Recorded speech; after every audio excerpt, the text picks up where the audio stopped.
मनुष्य एक सामाजिक प्राणी है जो कि लोगों के समूह के बीच में रहता है। इस समूह में कई तरह के रिश्तों को वो निभाता है। कुछ रिश्ते निस्वार्थ होते हैं, जबकि अधिकतर रिश्तों की नींव स्वार्थ पर टिकी होती है। हम जो प्रोफेशनल रिलेशन बनाते हैं वो अधिकतर आदान प्रदान या यूं कहें एक से दूसरे को और दूसरे से पहले व्यक्ति को फायदे की बुनियाद पर ही टिके होते हैं। मैं यह नहीं कह रहा कि सभी रिश्तों के पीछे स्वार्थ ही होता है, लेकिन हाँ, आज की दुनिया में अधिकतर इंसान अपना फायदा देखकर ही रिलेशन बनाते हैं। दोस्तों, ऐसा कई बार होता है कि हम किसी दुविधा में फंस जाते हैं और हमें किसी की राय की जरूरत पड़ती है। तब हम अपने आसपास के लोगों से उस बारे में सलाह मशवरा करते हैं कि हमें क्या करना चाहिए। कई बार उनकी राय हमें सही रास्ते का मार्ग दिखाती है, तो कभी और ज्यादा हमें नुकसान का सामना करना पड़ता है।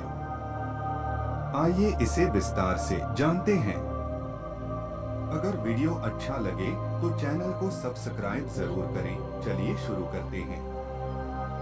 एक बार एक आदमी अपने छोटे से बालक के साथ एक घने जंगल से जा रहा था।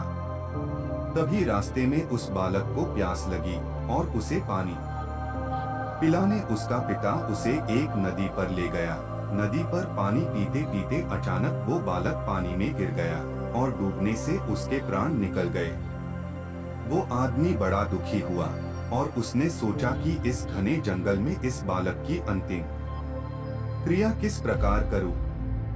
तभी उसका रोना सुनकर एक गिद्ध, सियार और नदी से एक कछुआ वहां आ गए और उस आदमी से सहानुभूति व्यक्त करने लगे। आदमी की परेशानी जानकर सब अपनी अपनी सलाह देने लगे।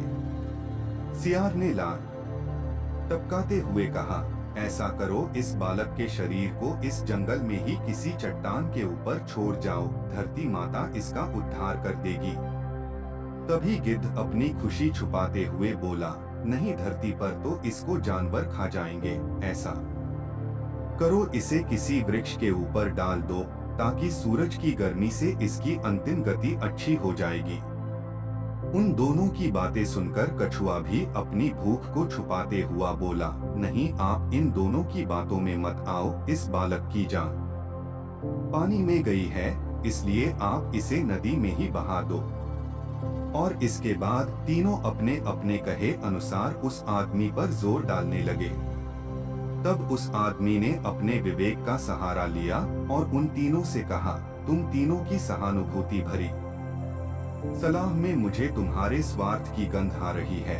सियार चाहता है कि मैं इस बालक के शरीर को ऐसे ही जमीन पर छोड़ दूं ताकि ये उसे आराम से खा सके, और गिद्ध, तुम किसी पेड़ पर इस बालक के शरीर को इसलिए रखने की सलाह दे रहे हो ताकि इस सियार और कछुआ से बचकर आराम से तुम दावत उड़ा सको, और कछुआ, तुम नदी के अंदर रहते हो इसलिए नदी में अपनी दावत का इंतजाम कर रहे हो। तुम्हें सलाह देने के लिए धन्यवाद, लेकिन मैं इस बालक के शरीर को अग्नि को समर्पित करूंगा, ना कि तुम्हारा भोजन बनने दूंगा। यह सुनकर वो तीनों अपना सा मुंह लेकर वहां से चले गए। दोस्तों, मैं यह नहीं कह रहा हूं कि हर व्यक्ति आपको स्वार्थ भरी सलाह ही देगा, लेकिन आज के इस कॉम्पिटिटिव युग में हम अगर अपने विवेक की छलनी से किसी सलाह को छान ले तो शायद ज्यादा सही रहेगा। हो सकता है कि आप लोग मेरी बात से पूरी तरह सहमत ना हो, पर कहीं ना कहीं आज के युग में ये भी तो सच है कि मेरे कुछ ऐसे दोस्त हैं जो मुझ में अपनी गलतियां ढूंढते हैं। आपकी क्या राय है इस कहानी के बारे कमेंट करके जरूर बताएं और वीडियो को लाइक, शेयर, सब्सक्राइब जरूर करें।